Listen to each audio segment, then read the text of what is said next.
it's 1999 when they decided to cease operation of the power station that stood on the London Clay and Chalk. It was decided that operation would stop in 2002, and they unveiled a plaque to commemorate this date. Demolition won't be until 2083. And then in 2010, the land next to Bradwell Power Station was identified as a good site for a potential power station. Bradwell B. The contaminated soil is primarily associated with leaks from the old effluent discharge line, and so is primarily localised around the path of the former pipeline and is labelled as North End contamination. The area is drained by a number of minor streams flowing east from Tillingham and into the North Sea. When fresh, the London clay is stiff and dark grey or green. Near the surface, the London clay weathers dark yellowish brown with blue veins along it. They transition into claygate beds, silty clays and sandy silts with shells, and there were shells everywhere. Shifting deposits of widely different ages. The origin of the red weeds, rootless but slurping up the surrounding water, is uncertain, but likely points to a complex history of erosion, infill and reworking of sediments. Sediment thrown up from the cooling tower has settled now and turned a reddish grey. Everything is still.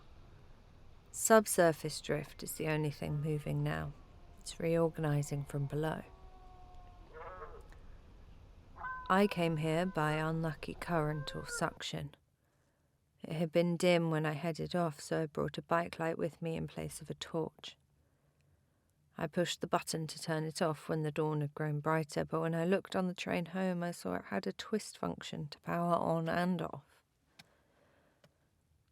Whether the torch was twist or push is an unnecessary part of the story.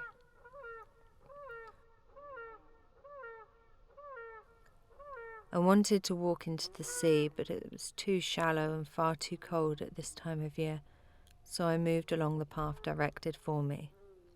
I am slow and morose as the land itself.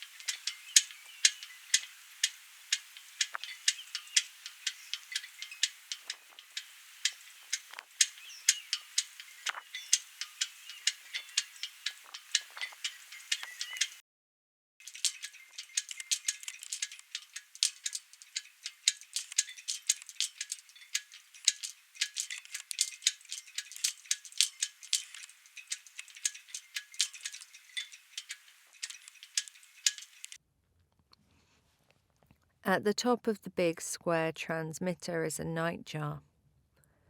I am the invited and he is the host. The host can welcome you in, offer you soup, warm you and then eat you. Once you have been eaten, you can no longer be an invader, but merely a dinner guest.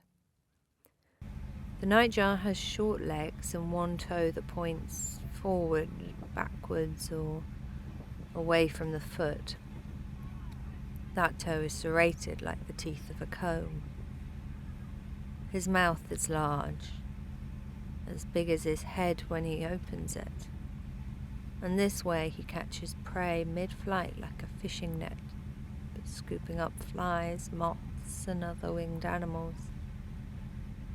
He spits out the foul beetles and they land on the ground and got hidden in the grass.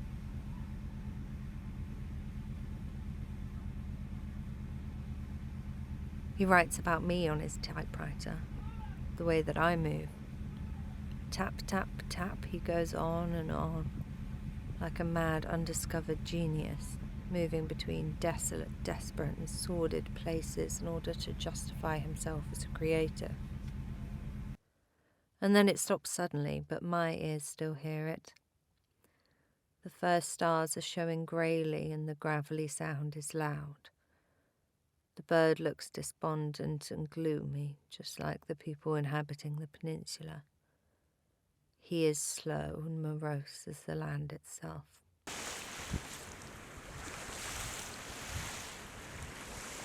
Getting close to a bird entails routine and performance as unbending as their own.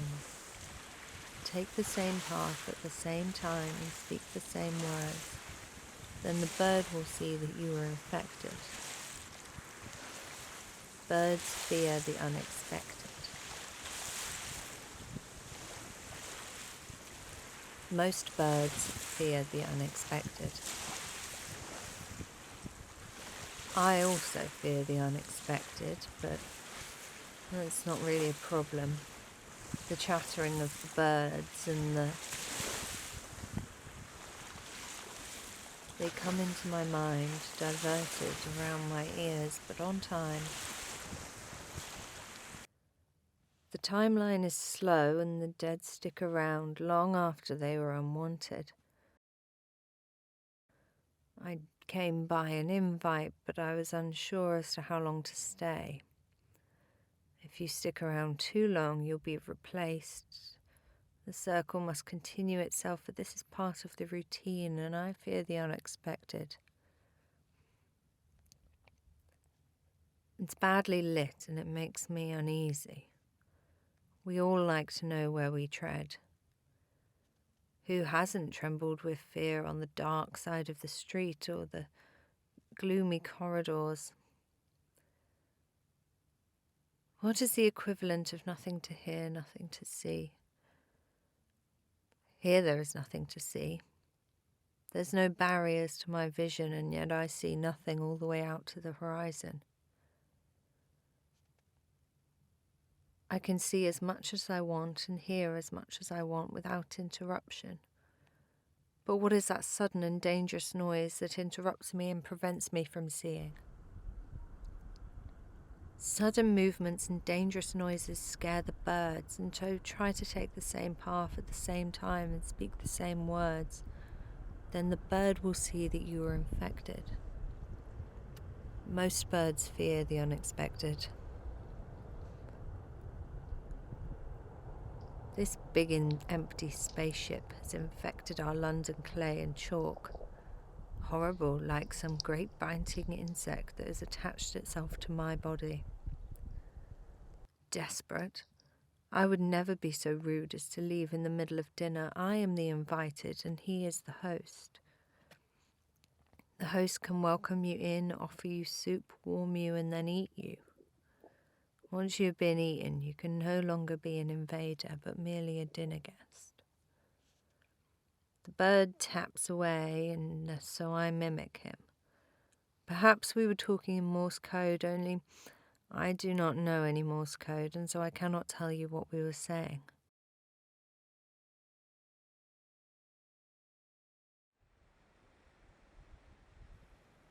The nightjar fails to obtain any unfound food for dinner, so we sit down and share the taps and churning.